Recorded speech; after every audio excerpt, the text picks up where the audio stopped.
Efforts to beef up better law enforcement response in school shootings is making its way through the legislative process. A bill establishing a statewide active shooter protocol passed in the Texas House today, and it's called the Uvalde Strong Act.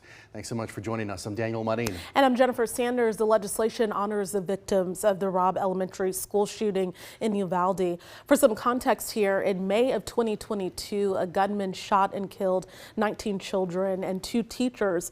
More than 370 officers from several law enforcement agencies responded and waited more than an hour to confront and kill the gunman. As KXAN Sarah Alshay explains, the Uvalde Strong Act would create a more coordinated system between law enforcement and school districts during these emergencies.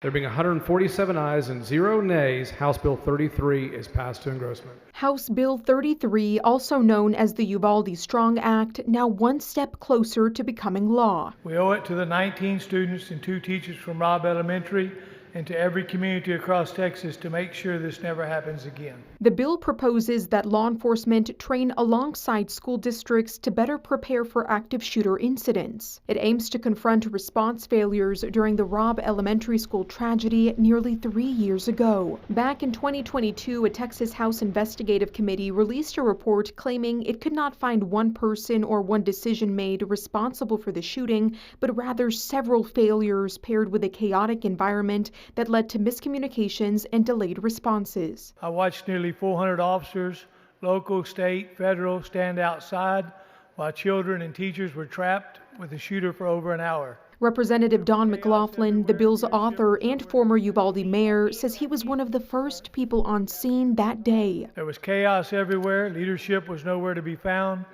Agencies deflected blame instead of stepping up. The response just wasn't delayed.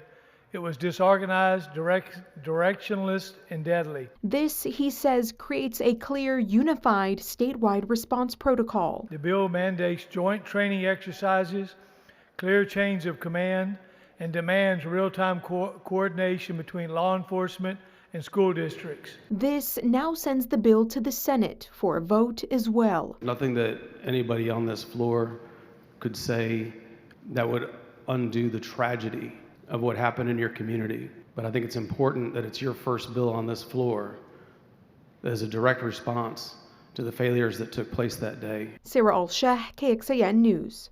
And the bill also requires agencies like school district, police departments, and sheriff's offices to have a public information officer certified in emergency communications.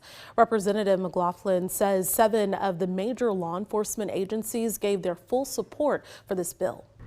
A program called Campus Guardian Angel is working to use drones as the first line of defense against an active threat on a school campus. The drone stays dormant until school staff or 911 systems trigger the device. Professional drone pilots operate the drones from a remote command center, and those drones can guide law enforcement to a shooter. They can also deploy flashbangs, and pepper spray. The technology is still in its early stages, and the company is working on introducing the program to schools across Texas.